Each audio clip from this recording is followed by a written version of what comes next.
당신 옆집 정말 안전하다고 확신할 수 있나요? 오늘의 이야기 바로 시작합니다. 오늘도 평범한 하루였습니다.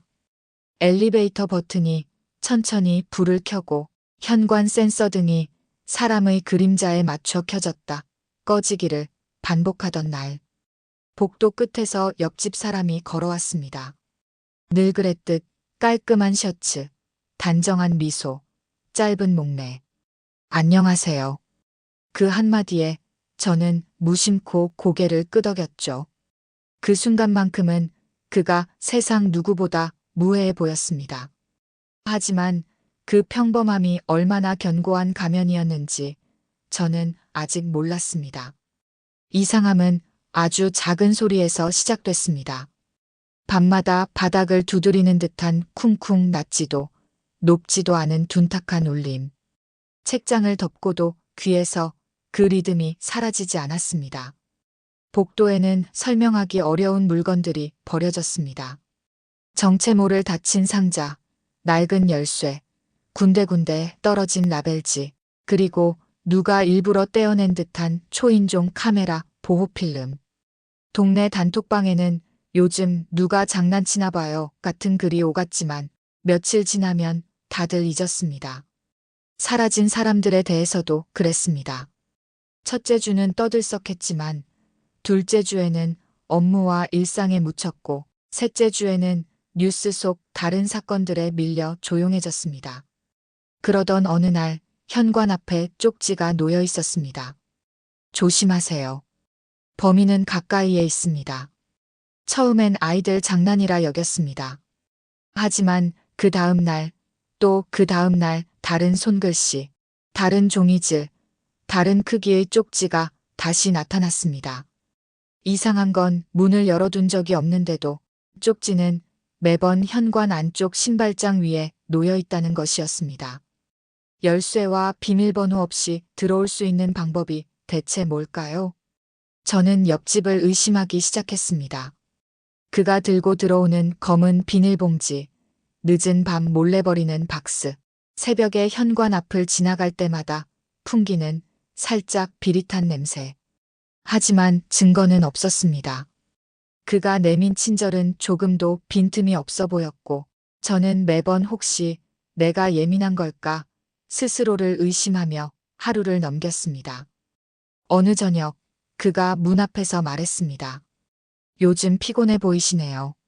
무슨 일 있으세요? 목소리는 낮고 부드러웠습니다. 그 말의 끝이 공기 중에 오래 머물렀습니다. 그가 내밀어준 비타민 음료. 캡에는 미세한 흠집이, 라벨엔 손톱으로 긁은 듯한 자국이 있었습니다. 저는 음료를 받는 신용만 하고 쓰레기 봉투 깊숙이 밀어 넣었습니다.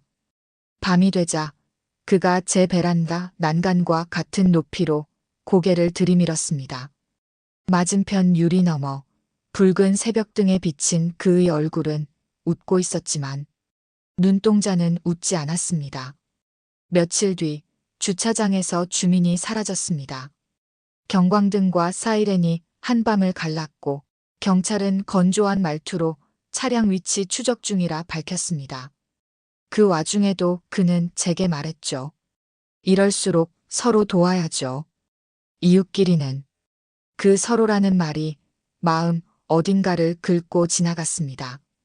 CCTV 열람을 요청했습니다. 관리사무소 화면에는 실종 직전의 주민이 보였습니다. 마지막으로 말을 건네던 사람 프레임 가장자리에 걸린 옆집의 어깨, 옆선, 그리고 아주 잠깐 스쳐 지나간 눈꼬리. 담당자는 말했습니다. 직접적인 증거는 아닙니다. 모니터 전원을 끄는 클릭 소리가 유난히 크게 들렸습니다. 그날 밤 문 앞에 또 다른 쪽지. 뒤를 조심하세요. 당신도 곧 사라질 겁니다. 종이에서 냄새가 났습니다. 오래된 창고 먼지와 습기, 그리고 금속이 닳을 때 나는 희미한 쇠뇌. 그 냄새는 나중에야 지하 창고에서 맡았던 냄새와 같다는 걸 알게 됩니다.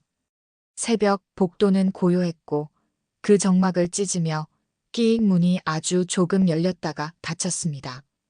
안에 계시죠? 낮고 가라앉은 목소리. 저는 숨도 쉬지 못한 채 불을 모두 껐습니다.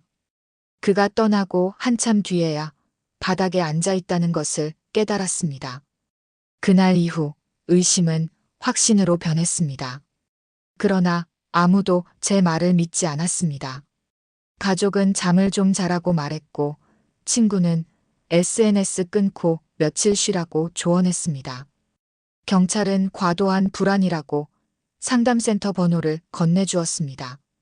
그 사이 집안은 조금씩 변했습니다. 컵의 위치가 바뀌고 일기장은 제가 쓰지 않은 문장에 멈춰 있었습니다. 베란다 창틀에는 누군가 다녀간 듯한 얇은 먼지 긁힌 자국.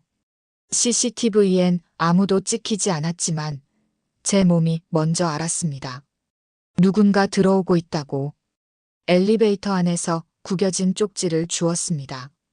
당신만이 진실을 보고 있어요. 글씨는 낯설었습니다. 도움인가, 장난인가, 또 다른 함정인가. 판단이 서지 않았습니다. 아파트 게시판에 공지가 붙었습니다. 범인은 주민일 가능성이 큼. 서로 유의 바랍니다. 사람들의 시선이 제게로 몰렸습니다.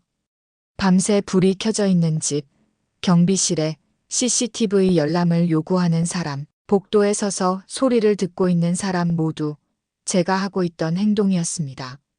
그들의 조심스러운 눈빛 사이에서 저는 스스로에게 물었습니다.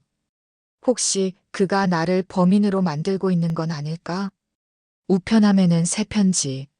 진짜 범인은 옆집이 아닙니다. 당신 곁을 늘 맴도는 또 다른 사람을 조심하세요. 그 문장은 곧장 몇 명의 얼굴을 떠올리게 했습니다. 아랫집. 새벽마다 실내에서 금속이 부딪히는 소리가 났고, 분리수거장에서 검은 봉투를 들고 서두르던 사람. 경비 아저씨. 밤마다 단지 전체를 돌며 모든 열쇠를 손에 쥐고 있는 사람. 며칠째 안 보인 위층 여자. 마지막으로 만났을 때 그가 제게 건넨 말 옆집 조심하세요. 의 떨리는 어조. 불면이 길어졌습니다. 고요한 새벽, 벽 너머에서 울리는 발자국, 솜털처럼 가벼운 기척, 누군가 종이칼로 무언가를 잘라내는 섬세한 소리. 저는 작게 숨을 내쉬며 헤드폰을 끼고 녹음을 켰습니다. 잡음 속 미세한 패턴을 찾다 보면 규칙이 보였습니다. 쿵, 쉼, 쿵쿵, 쉼 일종의 신호처럼 누군가 의도적으로 어떤 시간표에 맞춰 움직이고 있는 것이 분명했습니다. 결국 저는 지하 창고로 내려가기로 했습니다. 그곳은 늘 음습했고 오래된 형광등이 한 줄에 몇 개씩 깜빡였습니다. 문은 예상보다 쉽게 열렸습니다. 안쪽은 뜨겁지도 차갑지도 않은 온도, 사람이 자주 드나드는 곳의 공기였죠.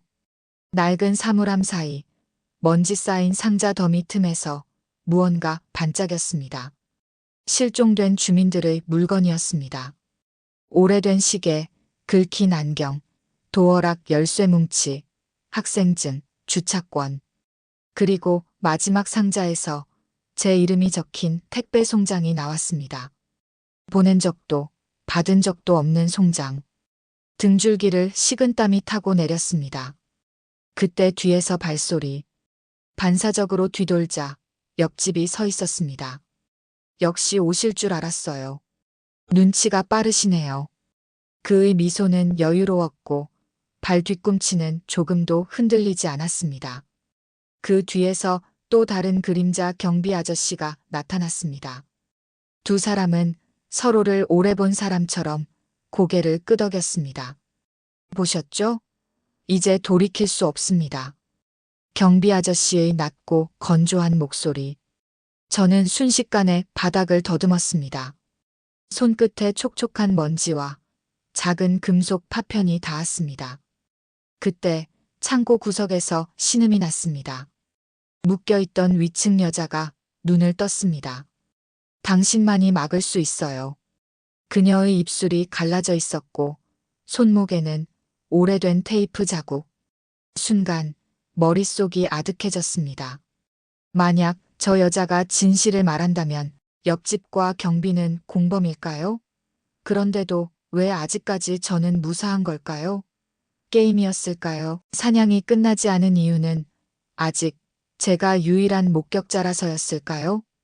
바로 그때 복도 쪽에서 비밀번호 누르는 B-B-B 소리가 들렸습니다. 문이 열리고 번쩍이는 손전등들이 창고 어둠을 갈랐습니다. 경찰이 들어오는 소리. 그러나 문이 완전히 열리기 직전 옆집이 제 귀에 아주 가까이 속삭였습니다. 진짜 범인은 따로 있어요. 문이 열리면 모든 게 뒤집힙니다. 불이 꺼졌습니다. 한순간의 암흑. 그리고 환한 빛. 창고 한가운데에는 저만 서 있었습니다. 손에는 피 묻은 칼. 방금 전까지 분명 제 옆에 있던 두 사람은 사라졌고 바닥에는 제가 밟았던 금속 파편들만 남았습니다. 경찰의 시선이 일제히 제 손으로, 제 얼굴로, 제 뒤에 놓인 상자들로 향했습니다. 말문이 막혔습니다. 그때 쇠사슬이 풀리는 소리와 함께 위층 여자가 휘청이며 일어났습니다. 그 사람이에요. 범인은 바로 옆집이에요. 경찰들의 시선이 흔들렸고 그 사선 너머 저 멀리 통로 끝 옆집이 보였습니다. 그는 잠깐 멈추더니 서늘하게 웃으며 주머니에 손을 넣었습니다. 반사적으로 경찰이 달려들었지만 덮치기 직전 경비 아저씨가 그를 먼저 제압했습니다. 쇠가 바닥에 부딪히는 소리. 전기 충격기였습니다. 경비 아저씨가 숨을 골랐습니다. 늦어서 죄송합니다. 그는 경찰과 함께 잠입한 비밀 수사관이었습니다. 열쇠뭉치, 야간 순찰, CCTV 권한 모두 위장을 위한 도구였죠. 옆집은 체포되었습니다. 수사 결과는 악몽 같았습니다. 그는 지역을 옮겨다니며 비슷한 사건을 여러 차례 반복했던 전과자. 평범한 이웃으로 위장해 접근하고 이웃들을 서로 의심하게 만들며 가장 불안정해 보이는 한 사람을 대체범으로 세팅해 모든 의심을 그 사람에게 돌리는 방식. 쪽지와 협박 문구, 조작된 CCTV, 시간표 같은 소음, 신호 전부 그의 설계였습니다. 저에게 배달된 적 없는 택배 송장은 내가 이미 집안을 제 집처럼 드나들었다는 서늘한 선언이었습니다. 진실이 드러나자 다리가 힘을 잃었습니다. 경찰은 제 어깨에 담요를 걸치며 말했습니다. 당신이 아니었다면 더 큰 피해가 났을 겁니다. 끝까지 의심을 포기하지 않으셔서 다행입니다. 위층 여자는 병원으로 옮겨졌고 아랫집은 결국 목격자로서 중요한 증언을 했습니다. 그가 들고 다니던 검은 봉투는 옆집이 시킨 대리 폐기물이었습니다.